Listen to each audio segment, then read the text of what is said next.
Hi, I'm Dustin Abbott, and I just wanted to give you a quick look at my thoughts on using the new 35L Mark II on crop sensor bodies.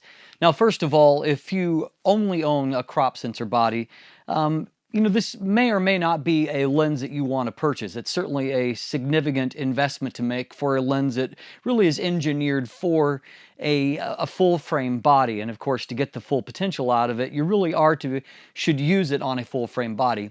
That being said, there really aren't a lot of great crop sensor specific prime lenses. And so I thought some of you that do shoot perhaps a higher end crop body, like one of Canon's 70D or 7D or 7D Mark II, or even those of you that are shooting Rebels might be interested.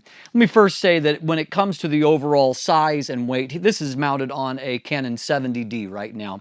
And so this is a little bit larger than the Rebel series, not quite as large as either the 7D or the 7D Mark II. And so on bodies like this, the balance really isn't bad. I've noted in my previous review that this lens is a little bit front heavy, but with the larger body and grip to hang on to, it really doesn't feel bad mounted on there. Just a slight bit front heavy. As far as the overall image quality, of course, I would say that if you are looking for a 50 millimeter type look, and of course 35 millimeters on a crop sensor is roughly the field of view of a 50 millimeter on a full frame body. And if you're looking for that kind of framing, really there's no lens that is going to beat this that I'm aware of for this look. It looks beautiful in that perspective, and it takes some gorgeous pictures. And of course, it has a great autofocus in it. And so it works well whether you're using it in traditional AF and focuses nice and quick. And of course, it also works quite well if you are using a body like I am here that is equipped with Canon's DPAF. And if you can see how quickly that is changing focus, it really is basically instantaneous. And so it's quite impressive how well that works in DPAF mode. And so it's very quick either way. Also interesting to me is that just kind of on a whim, as I periodically do this, I threw it on the EOS M Mark III via the EF adapter.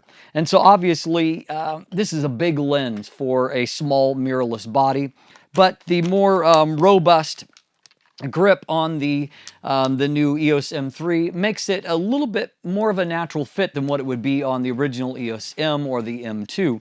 And so it's not terrible now. And of course, it's that front heaviness is more pronounced here. But what really surprised me when using it, as I said, I kind of threw it on there on a whim, but then I was very surprised to find, number one, how quickly it focused. I expected it to kind of crawl a little bit more, but instead I found that it snapped into focus really just about as fast as the native EFM lenses or STM lenses. There is always going to be a little bit more sound compared to the STM lenses, but the overall focus speed is actually quite quick. And then when I looked at the images it produced, I was really impressed.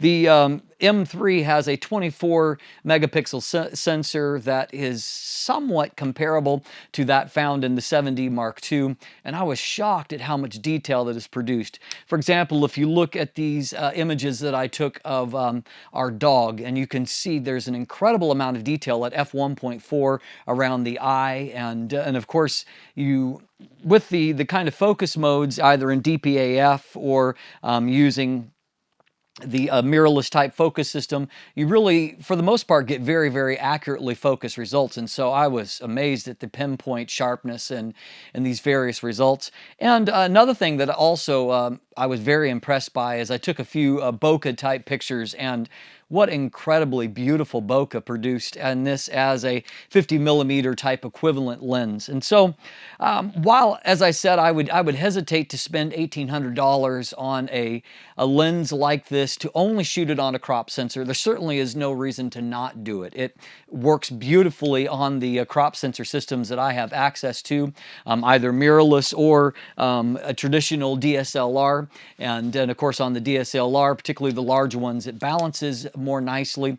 And the image quality, the autofocus really is exceptional. And so if you are fortunate enough, as I am, to have both full frame and crop sensor, I certainly would not hesitate to use it in either way. And in fact, it may help to justify the amount of money you spend on it if you plan on it being your 50mm equivalent lens on a crop sensor camera. And so along the way here, I'm going to throw up a few more photos that I've taken with this combination, but I certainly find it to produce beautiful results.